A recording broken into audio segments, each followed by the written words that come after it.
Welcome to Game Day Scoreboard, powered by Ram Trucks, built to serve. Joe Musso, Ryan Wilson at your service as well as we run you through this 1 p.m. slate. And winning ugly feels like the theme, but also answers to questions and the difference between 1-3 and 2-2 taking center stage in our first game.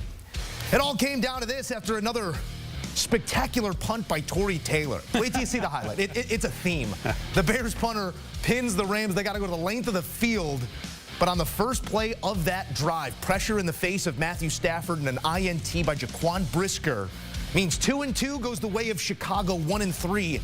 Now a Ram problem. The Rams under 500 through 4 games for the first time in Sean McVay's 10 years. Caleb Williams goes 17-23, 157. Slow to start in the first half, but productive drives coming home.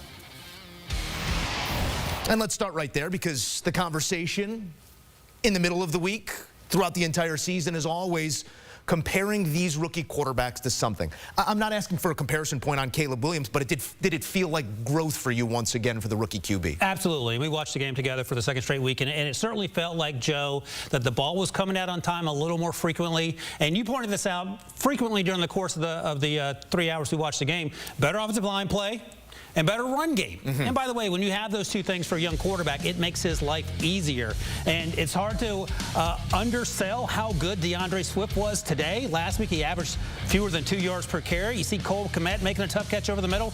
Great touchdown in the second half from Caleb to number 2 right here. Yeah, great to see them getting on the same page, because some conversation starting to swirl in that department as well. And it looked like at points where the wide receiver, number 2 there, DJ Moore, yes. DJ Moore, thank you, wasn't showing the body language you wanted to see out of your number 1 wide receiver. That all went away today. Great win. You talked about the punting performance, and I believe you called him Quani Brisk? Yeah, Jaquan Brisker, Quani Brisk for those who do. Huge play at the end there. Massive play there. Massive play on the stop prior on a 3rd down, coming up to meet the ball with violence, if you will, and keep LA short of the sticks, led to a punt. It is a win in the end for the Bears, but you touched on a couple things there, because apparently in that building there was some talking tos that happened throughout this week, and one of them was to DeAndre Swift. They said, we're going to need more from you, or there's going to be less of you. Roshan Johnson is obviously the spell back there with the Khalil Herbert situation, unsure.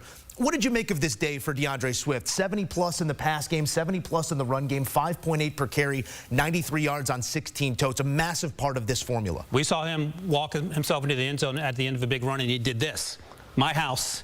He's from Georgia, but the point is that the message was received, right, last week. Rashawn Johnson only went for 26 yards at 7 carries. And you don't want Rashawn Johnson to be your number 1 back. You want him to complement your playmaker in DeAndre Swift. And DeAndre Swift, his NFL career, he has a history averaging 4.5, 5 yards per season. So it was a culmination of a lot of weird things. Number 1, he wasn't running as perhaps as angry as we want him to run. And the offensive line, you've talked about this, the first 3 weeks, was hit or miss. So it was nice to see everything come together.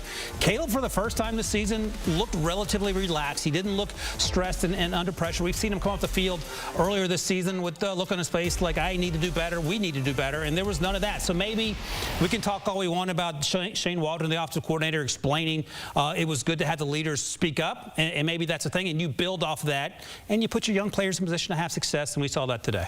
Soldier Field has long been under the ownership of others, as Aaron Rodgers will certainly tell you and reminded us throughout the week. So if a deed to the city is there for DeAndre Swift, he can have that building. Let's get on the other side of this one, because the Rams now sit at 1-3, an uphill climb back to playoff relevance, but they have the coach and they have the personnel when healthy. They're just not healthy right now, and it's going to be quite some time before we see both of those wide receivers. Is there a path back in your eyes? No, and this has nothing to do with anything other than you can't play without your best players out there. Tutu Atwell was the number 1.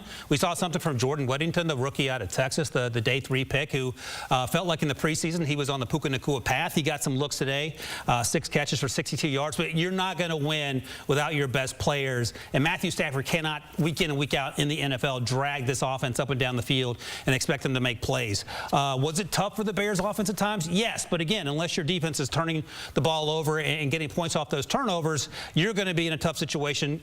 Gutty effort, you only lost by 8 points, but again, you're 1-3 for a reason, and you're looking uphill in that division at the undefeated Seahawks right now. They say winning cures all. I'm not sure all is cured in Chicago, but it is a win in Week 4 against the LA Rams. All right, here's a look at the worst 4-game starts in the last 15 seasons. It's been A stretch that spanned multiple cities, different head coaches, and they certainly have the coach. They have a ring to show for it, but as the starts go, only one slower than 2024.